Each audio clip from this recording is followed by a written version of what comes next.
Hani dahi olarak söylerler bize, Sezar dahiydi, Napolyon dahiydi. Cemil Meriç merhumda makamı cennet olsun.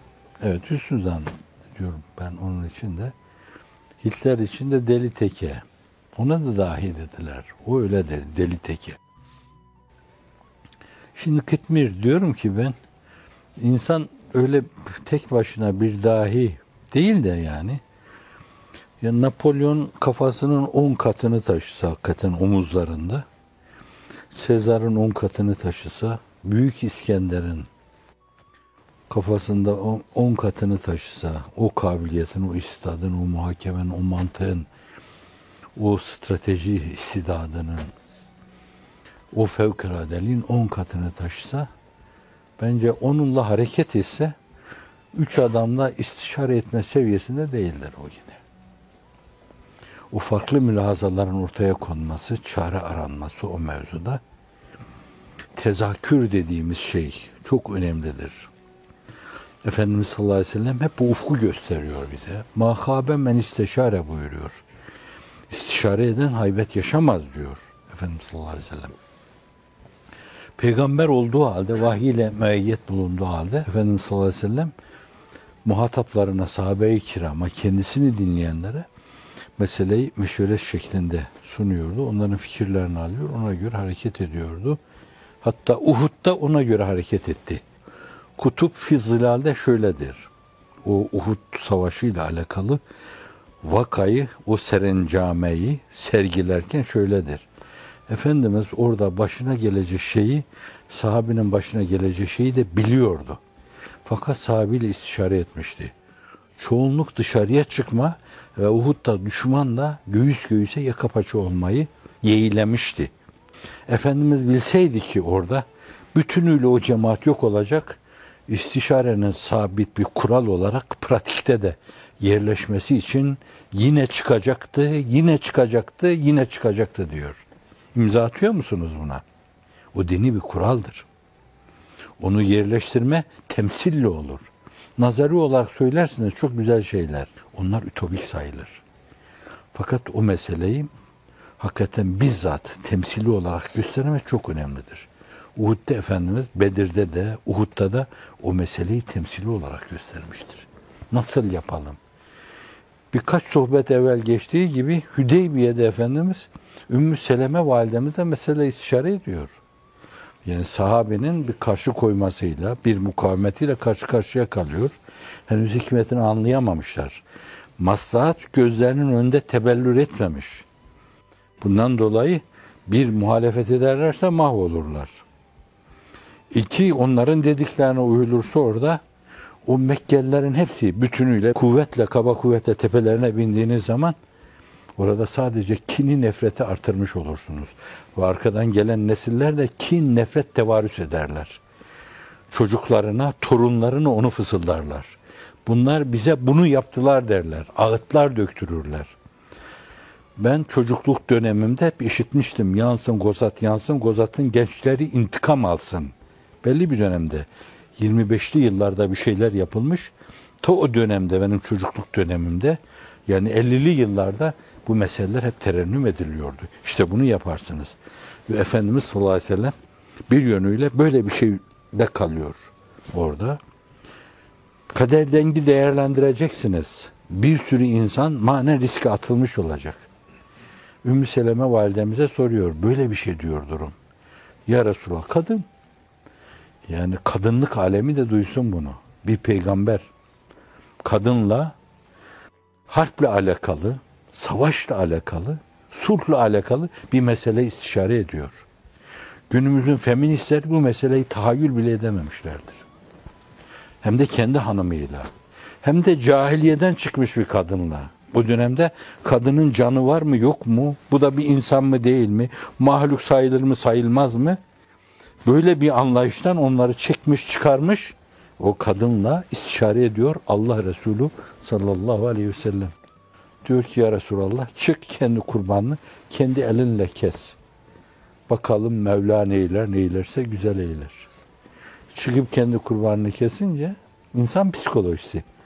Demek ki işte burada söz bitti, artık denecek şey kalmadı. Herkes yatırıp kurbanını kesmeye başlıyor. meşveretin bereketi. Ve geriye dönülüyor orada. 10 senelik bir sulh imzalanıyor. Sahabi kendi arasında konuşuyor. 10 sene vallahi. Allah'ın bize en büyük lütfu. Dört bir yanda Allah'ın izni inayetiyle dini mübini İslam'ı ilah ederiz. Yani namı celili ilahi şehbal açar dört bir yanda. Evet, istişare. Şimdi peygamber fetaneti. Hani o fetanete En-Nurul Halit'e baktığınız zaman da çözmediği problem yok. O Schopenhauer bedbin, karamsar bir insandır. Böyle insanlığın problemler yaşadığı bir dönemde yaşamış, ona ait bir sözden bahsederler. Der ki, insanlığın üst üste müterakim problemler yaşadığı bir dönemde yağdan kıl çeker gibi en korkunç problemleri çözen Hz. Muhammed'e ne kadar muhtaç olduğumuzu biliyor musunuz? Şimdi bu fetanet bakacaksınız. Daha demiyoruz ona. Çünkü o ilahi bir vergidir. Önemli bir misyonuna gelmiştir ve dolayısıyla ona göre Hamdi Yazır'ın ifade ettiği gibi bir donanımı vardır onun.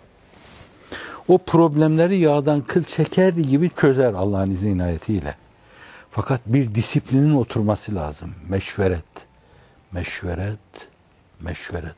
Ortak akıl. İstişare etme, doğruyu bulma, yanlışlardan geriye dönme. Doğruyu bulma mevzuunda cehd ve gayret insana ne kadar sevap kazandırır. Namaz kılma gibi sevap kazandırır. Oruç tutma gibi sevap kazandırır. Sonra müşterek akılla, ortak akılla meseleleri görüştünüz.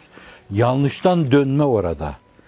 Sana rağmen, kendi düşüncene rağmen, ben demene rağmen ondan geriye dönmen de sana negatif olarak o kadar sevap kazandırır. Yani ibadetlerin bir pozitif kısmı vardır, bir de negatif kısmı vardır. Menfi şeylere karşı dayanma, negatif edalı ibadetlerdir bunlar. Yani belalara karşı dayanırsınız. Musibetler karşısında dişinizi sıkar, sabredersiniz. Günahlar karşısında sabredersiniz. Defterinize hasenat akar. Aynen öyle de. Doğruyu bulma mevzuundaki cehdiniz, gayretiniz size ibadet sevabı kazandırır. Yanlıştan dönmede size bir ibadet sevabı kazandırır. Ve İslami disiplinler bunu emreder. Efendimiz sallallahu aleyhi ve sellem de bize bunu gösterir. Vesselam. Evet. Şimdi insanlar saygı duydukları bazı kimselerden düşünce alabilirler. Kitmir, ben o kadar çok kimsenin biliyorsunuz ne manaya geldiğini. Bacaklar arasında kuyruk sallanmış. Orada kıvrılıp durmuş. Düşüncelerini almış insanım yani. Dünya kadar insan. Burada size bir şey arz edeyim de yani. O meseleye bu nefsini kendine anlatma o en sevmediğim şeylerden birisi. En sevmediğim şeylerden birisi. Kestane pazarına geldiğim yıllarda 27-28 yaşındaydım. Ayrıldığım zaman da 32-33 yaşında daha yani. Akı karayı bile böyle tam bilmezdim. Fakat o zamanlar bile isimlerini vermeyeceğim. Bir ikisi fakirin talebeleri Kestane pazarından. Bir ikisi de mühendislikte okuyan insanlar. Ta o dönemde o talebelerle ben meselelerimi istişare ettim. Şimdi bu size eğer sizin için bir kazanç yoluysa, vesilesiyse bence böyle aklına güvenmek, ben bilirim, ben ederim mülazaları bunlar sana kaybettirecek şeylerdir. Siz orada düşüncelerinizi makul olarak ortaya koyun yani. Ama bazıları belki konumunuz itibariyle, yaşınız başınız itibariyle, tecrübeniz itibariyle sizin dediklerinize belki itimat edebilirler, güvenebilirler. Rahat olun. Kapıları açık tutun. Hazreti Pir'in dediği gibi yani. Ben bunları söylüyorum. Eğer doğruysa şayet kabul edersiniz. Doğru değilse bilmem ne kadar gıybeti de üzerine koyarak bana iade edersiniz diyor. Çok açık olmak lazım. Dayatmamak lazım. Sana karşı duyulan saygıyı başkalarına karşı baskı şeklinde kullanmamak lazım. Ne var ki burada istisnai bir şey vardır.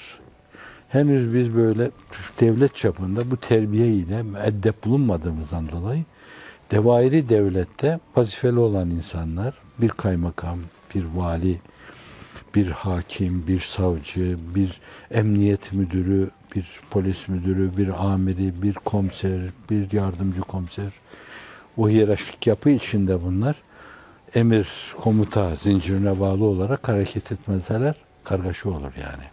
Askeriyede de öyledir. Evet, o ayrı mesele. Fakat alttakilere düşen şey bir yönüyle belki üsttekilerin dediklerini, ettiklerine saygılı olmak ve her şeyi bir ibadet neşvesi içinde yerine getirmek. Üsttekilere gelince onlar da kendilerine karşı duyulan o saygıyı bir istibdat vasıtası unsuru olarak onlara karşı kullanmamak. Yani kalkıp düşüncelerini söyleme başka meseledir, isyan başka meseledir. O Fransız kültüründe isyan ahlakı vardır. Bizim Nureddin Topçu makamı cennet olsun. O da o isyan ahlakı şeyi oldu. Onun Sorbon'daki doktora tezi. O manada değil yani. Doğru. Mesela her iki taraf da yani birbirine karşı. Mesela bildiğiniz diyelim Hazreti Ömer Efendimiz diyor ki bu çocukları evlendirme mevzuunda altından kalkınmayacak şekilde mihirler takdir ediyorsunuz. Bu bir yönüyle meşru olan, lüzumlu olan evlilik meselesini zorlaştırıyor diyor. Çok daha az bir şey falan diyor. Orada konuşuyor onu. O esnada Hazreti Ömer'in haşa ve kella Kur'an-ı Kerim'i bir harita gibi görmemiş olduğunu, bilmemiş olduğunu düşünmek ona karşı saygısızlık olur. Fakat hafız bile olursunuz da aklınıza gelmeyebilir o esnada. O aklınıza gelmeyebilir. Siz de görüyorsunuz bazen önümü açıyorsunuz. Benim belki hafızamda binlerce şiir vardır ama size de 100 defa okuduğum bir şey bir yerde takılıyorum. Siz önünü açıyorsunuz mesela. Hazreti Ömer'in durumunu ifade için arz ediyorum bunu. Aklına gelmiyor. Kadın hafif oradan perdeyi sıyırıyor. Ya emir el mümin, bak terbiye bu. Ya emir el müminin. Diyor, siz Efendimiz'den Kur'an'ın dışında hususi duyduğunuz bir şeye binaen mi bunu söylüyorsunuz? Yoksa Kur'an'da benim bilmediğim bir şey mi var? Ona binaen mi söylüyorsunuz? Duruyor Hazreti Ömer orada. Kesiyor konuşmayı. Kur'an-ı Kerim Nisa Sure-i Cellesi'nde ve in erettum istibdale zevcin mekane zevcin ve ateytum ihtahunne kıntaren diyor. Bir tebdili zevç meselesi olabilir ve siz onlara kantar kantar, okka okka altın vermiş olabilirsiniz. Kur'an-ı Kerim böyle dediğine göre sen böyle ille de az mihir vereceksiniz falan diyorsun yani bunu diyor. Orada olduğu yerde kalıyor Seyyidina Hazreti Ömer. Ama bu nezaketle soruluyor. Ve o halifenin halifeliği de kabul edilir. Ya emir-el müminin denerek soruluyor ona. Ve koca Ömer orada diyor ki ya Ömer diyor sen bir yaşlı kadın kadar bile dinini bilmiyorsun diyor. Bu karşılıklı olgunluğa bağlı şeydir yani. Mesela yine hani bir Hazreti Halit burada Yermuk'ta böyle tam harbin kızıştığı anda Hazreti Ebubekir Efendimiz ruhunun ufkuna yürüyor. Hazreti Ömer başa geçiyor orada. Belli bir mülahazaya binaen. Önüne aldığı zaman o mülahazasını şöyle açıyor. Ve öyle olduğuna inanırız biz. Başka mülahazalara suizan sayarız. Diyor ki ya Halit, Allah bilir seni çok seviyorum. Hazreti Ömer'in yalan söylemesine ihtimal verebilir misiniz? Seni çok seviyorum diyor. Fakat halk elde edilen zaferleri Mevlana Şibli'nin Hazreti Ömer hayatına bakın. Halk elde edilen zaferleri senin şahsında buluyordu. Ben biliyorum ki bu zaferler bizi ihsan eden Allah'tır. Toplumu şirkten kurtarma. O büyük işleri şahıslara verilmek suretiyle haşa ve kella Allah'a eş ortak koşma. Hazreti Ömer'in endişesi bu. Hazreti Halid azini buna bağlıyor. Muhammed İbni Mesleme sarığı boynunda onu getiriyor. Yolda bir camiye giriyorlar. Orada şey yapıyor, hutbe okuyor. Başkomutan geliyor yani. Sasanilerin başına bir balyoz gibi inmiş. Sonra Romalıların başına bir balyoz gibi inmiş bir adam. Hutbeyi okutuyorlar orada. Ömer beni azletti diyor. Seyyidina Hazreti Ömer beni azletti. Hiç bilmedik, tanımadık bir adam, bedevi. Eğri kılıcına dayanarak ayaklar üzerine kalkıyor. Yine Mevlana Şibli'nin Hazreti Ömer hayatında anlatıyor bunu. Komutan, komutan diyor. Senin bu sözlerin halifeye karşı isyandır diyor. Çok rahat. Çok rahat. Fakat bunların hiçbirinde terbiye sınırları zorlanmıyor. Saygıda kusur edilmiyor. Fakat hakta söyleniyor. İnsanlar aydınlatılıyor.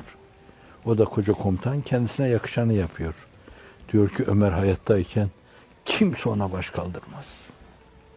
Neden? Adaletinden, istikametinden, hakperestliğinden, kılı kırk yararcasına doğru yaşamasından. Vesselam. Allahümme inna ala zikrik ve şükrik ve husne ibadetik. Allahümme tahhirna minel kaduratil beşeriye vel cismaniye vel hayvaniye vel nefsaniye ve nevvir zavahirena ve bavatinena bi envarin min indike ya erhamer rahimin ya nuren nur ya nuren kable kulli nur ya nuren ba'de kulli nur ve sallallahu ala seyyidina Muhammed ve ala alihi ve sahbihi ve sellem.